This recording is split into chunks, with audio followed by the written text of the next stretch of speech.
Bismillahirrahmanirrahim. Assalamualaikum warahmatullahi wabarakatuh. Maha suci Allah, segala puji dan syukur kita panjatkan kehadirat Allah. Semoga kita selalu dalam lindungan, berkah dan ridho Allah Subhanahu wa ta'ala. Subhanallah walhamdulillah, astagfirullah, Allahu akbar.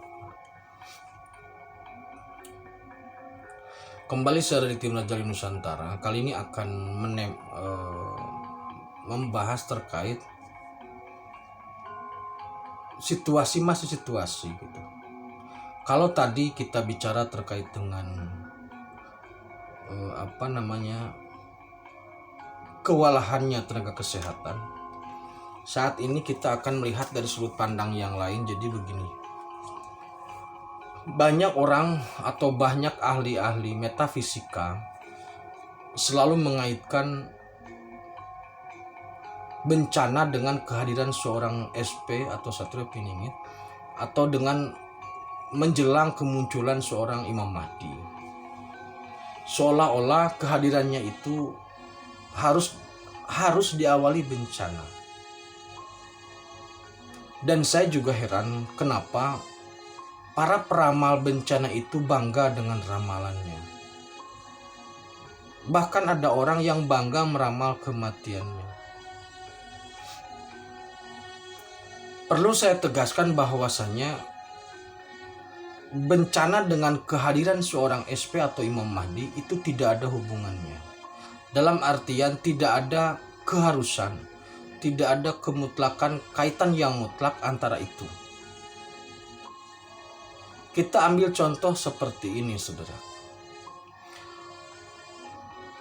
Ketika rumah kita atau lingkungan kita, katakanlah suatu desa akan dihadiri atau didatangi atau akan dikunjungi oleh gubernur. Waktu saya kecil di desa itu, ketika ada kunjungan, akan ada kunjungan dari pejabat-pejabat tinggi lah. Itu pasti dipersiapkan. Yang pertama biasanya jalan mendadak di aspal. Kemudian sampah-sampah di saluran air juga dibuang. Rumput-rumput di pinggir kanan kiri jalan dibersihkan. Balai desa dicat. Kemudian semua dipersiapkan. Kursi-kursi rusak dibuang, diganti dengan yang baru. Kemudian kalau ada rumah-rumah di pinggir jalan yang tidak pas dibantu dirapihkan. Kenapa demikian? Supaya semuanya terkesan indah.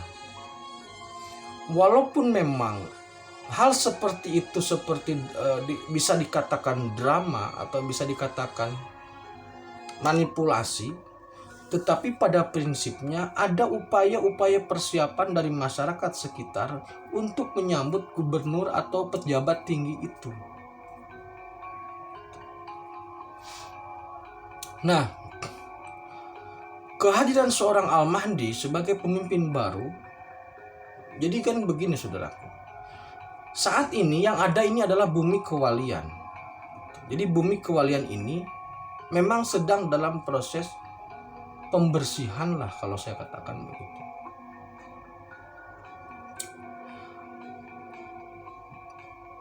Jadi corona ini sebenarnya menjadi alat Allah, menjadi tentara Allah untuk melakukan persiapan lah, bukan pembersihan bahasanya. Persiapan terkait dengan kehadiran Al-Mahdi atau Imam Mahdi. Seperti halnya tadi masyarakat yang mempersiapkan jalan, kursi dan sebagainya. Karena jika yang datang adalah pemimpin baru, maka selayaknya tempatnya itu dipersiapkan dulu, dibersihkan dulu dari berbagai unsur-unsur yang tidak penting. Jadi corona ini sebagai alat yang Allah persiapkan dalam rangka penyambutan atau bukan penyambutan, pembenahan lah. Dalam rangka pembenahan jagat raya ini. Kenapa harus dibenahi? Karena memang strukturnya sudah rusak. Birokrat sudah rusak, teknokrat sudah rusak, pendidikan seperti itu, semua hal sudah tidak dalam koridor yang tepat. Nah, karena ini pembenahan harus dilakukan, maka corona ini sebagai pasukan langit lah. Kalau orang lain seringnya mengatakan tentara Allah ya. Kalau kami lebih suka mengatakan pasukan langit lah begitu.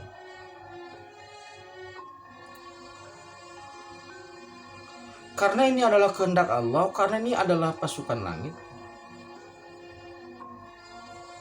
Maka sebenarnya saudaraku ya, sulit ditangkal gitu. Maksudnya begini. Kalau bisa seperti halnya hujan. Seperti halnya hujan, ketika hujan turun itu tidak ada satupun bisa menangkal. Kalau ada yang bertanya apakah prokes atau protokol kesehatan bisa menyelamatkan kita dari COVID-19 ini, jawabannya tidak. Terus kenapa harus dilakukan? Tim Raja Wali tetap merekomendasikan ikuti prokes. Kenapa? Karena prokes itu adalah anjuran dari pemerintah. Kenapa harus diikuti? Semoga ketika kita patuh kepada pemerintah, kita mendapat nilai kebaikan. Allah menilai itu sebagai sebuah kebaikan karena kita taat kepada pemerintah. Karena Allah memerintahkan kita untuk taat kepada pemerintah. Jadi prinsip hidup saat ini, saudaraku, prinsip hidup saat ini adalah selamat. Selamat di dunia ataupun di akhirat. Jadi pilihannya bukan mempertahankan hidup. Sekali lagi, situasi ini pilihannya bukan mempertahankan hidup atau memperjuangkan hidup, menghindari kematian, bukan. Kita tetap berjuang dalam hidup, tapi maksudnya tidak menahan-nahan kematian, bukan. Jadi situasi saat ini kita harus kembali kepada kesadaran awal bahwa yang penting kita selamat dunia maupun akhirat. Hidup ataupun mati itu bukan lagi suatu yang penting. Yang terpenting adalah hidup kita dalam ridho Allah, mati pun harus dalam ridho Allah itu. Kalau orang itu selama hidupnya bernilai atau amalnya soleh, maka nanti ketika mati amalnya itu akan dinilai sebagai suatu pahala, kemudian dilanjutkan kebaikannya di akhirat. Tetapi jika orang itu pada saat ini, pamannya dalam situasi COVID ini meninggal atau mati dalam kondisi yang buruk, sifatnya, karakternya, kelakuannya buruk, maka nanti di akhirat dia akan diteruskan keburukannya, ditambah keburukannya oleh Allah. Karena pasukan langit ini tidak bisa dicegah.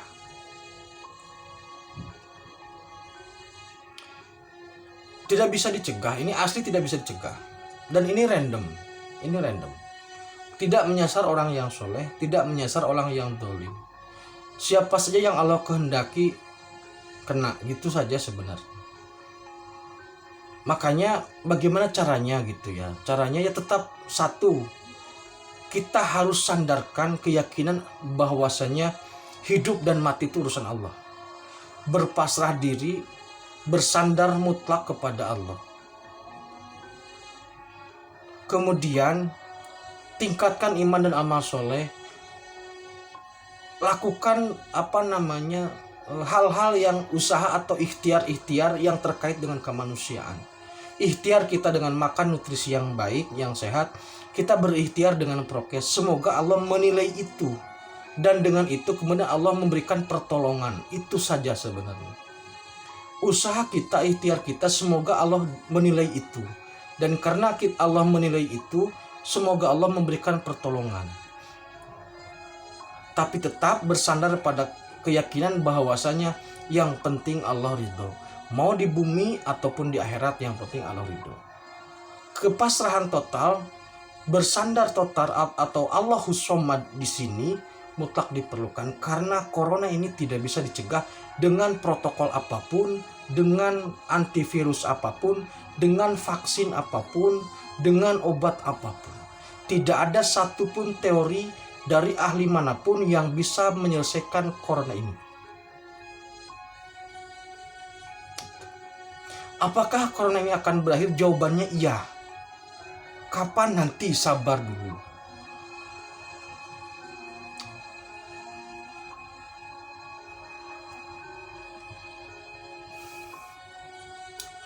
Nah itu saudaraku ya.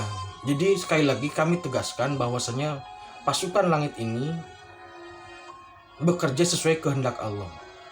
Tidak ada satupun makhluk yang bisa menahan ini. Maka apa yang bisa kita lakukan? Yang pertama tetap Allahus Somad, bergantung kepada Allah, bersandar mutlak kepada Allah, yakinkan diri bahwa hidup dan mati milik Allah, yang kita harap hanyalah ridho Allah. Kita hidup harus dalam ridho Allah, mati pun harus dalam ridho Allah.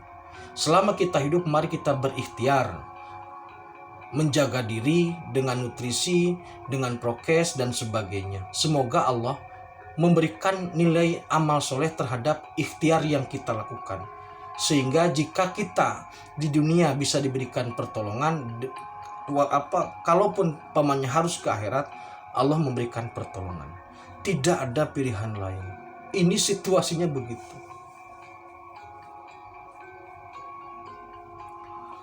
Itu saudaraku ya. Mari kita tetap tingkatkan iman dan amal soleh. Terkait COVID tidak ada yang bisa menolong kecuali Allah. Mari kita berlindung kepada Allah. Gantungkan segala hal kepada Allah. Maksimalkan, tingkatkan ikhtiar. Tingkatkan ikhtiar, sadarkan hidup kepada Allah. Semoga kita selalu dalam ridho Allah, dalam hidup ataupun mati. Terima kasih, tetap tingkatkan iman dan amal soleh. Semoga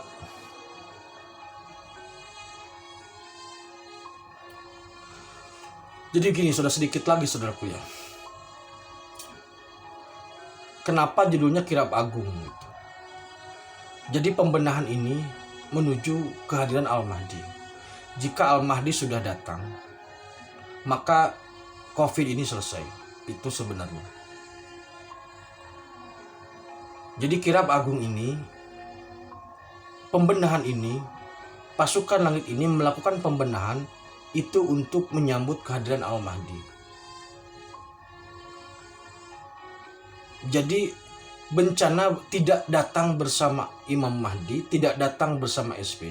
Tapi orang yang katakan sebagai bencana, sesuatu yang dikatakan sebagai bencana atau musibah ini melakukan pembenahan menjelang kehadiran Al-Mahdi.